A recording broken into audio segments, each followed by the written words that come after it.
Please help me to reach 1,000 subscribers the first night of our honeymoon. My new wife locked herself in the bathroom and texted me from 5 feet away. I'm really tired. Let's just sleep. We had just landed in Santorini 3 hours earlier. The balcony doors were open, letting in the warm salt air. The bed was scattered with rose petals the hotel staff had arranged for us. I stood there staring at my phone, reading the message again while listening to the shower run. Tired? We'd barely spoken since landing. When she finally came out, she didn't look at me. She wore one of my oversized T-shirts instead of the white silk nightgown she'd packed so carefully weeks ago.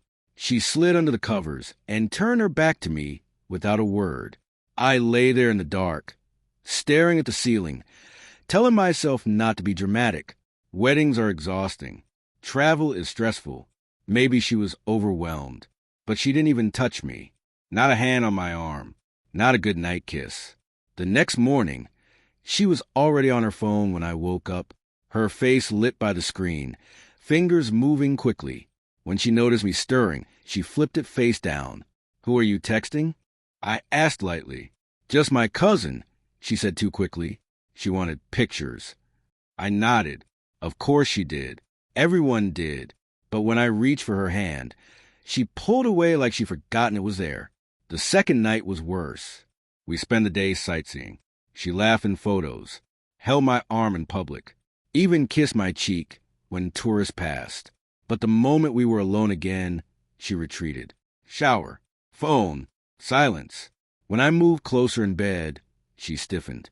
"Can we not?" she whispered. I need space. Space.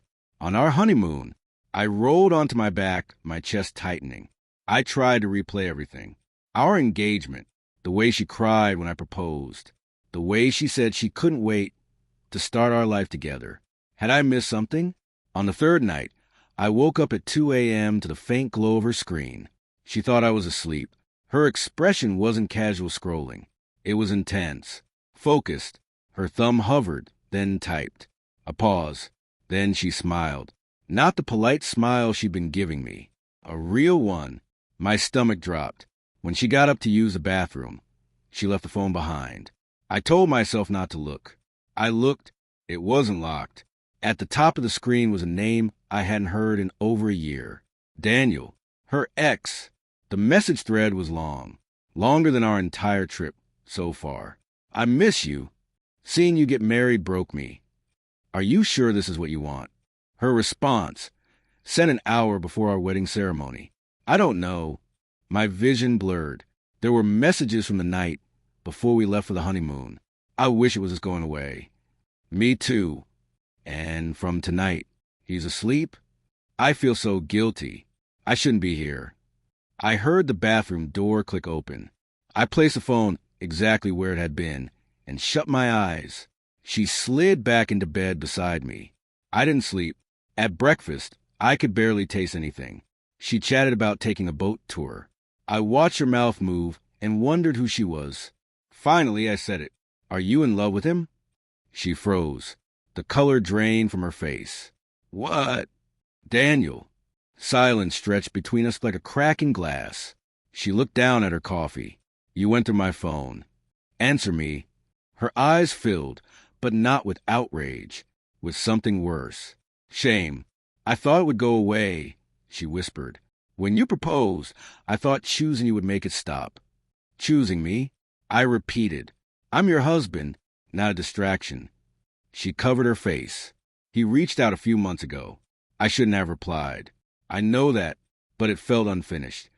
And marry me finished it?" My voice shook despite my effort to stay calm. "I wanted to move on," she said. "You're stable. You're kind. You love me." The words hit harder than if she'd screamed. Stable, kind, safe, not loved. "Do you love him?" I asked quietly. She didn't answer. That was the answer. Back in the room, she tried to explain. Said she was confused. Said she cared about me deeply. Said love wasn't always clear. I listened, really listened, and I realized something painful. I had felt her distance long before this trip. The way she sometimes seemed elsewhere when I talked about the future. The way she hesitated before setting a wedding date. I'd buried the doubts because loving her felt easier than questioning her. Now they were all clawing back. I can't compete with a ghost, I said finally. You're not competing.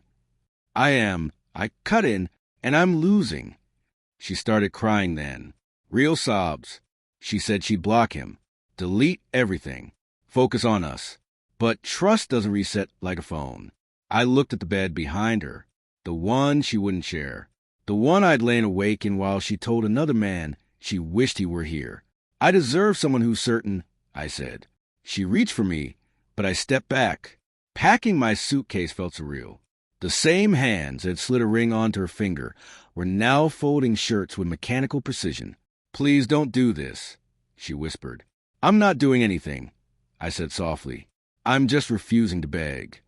At the airport, she walked beside me in silence. When they called my flight, she grabbed my sleeve.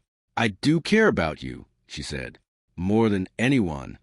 I looked at her, really looked at her, and saw a woman torn between comfort and passion, between past and present. I need more than being the better option, I said.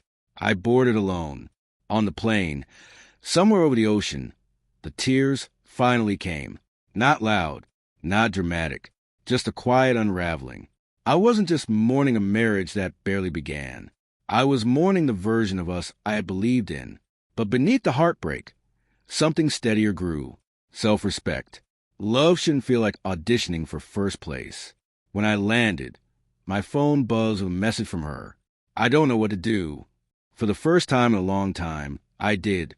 I turned off my phone and walked toward the ex alone. Not because I didn't love her, but because I finally loved myself enough to leave.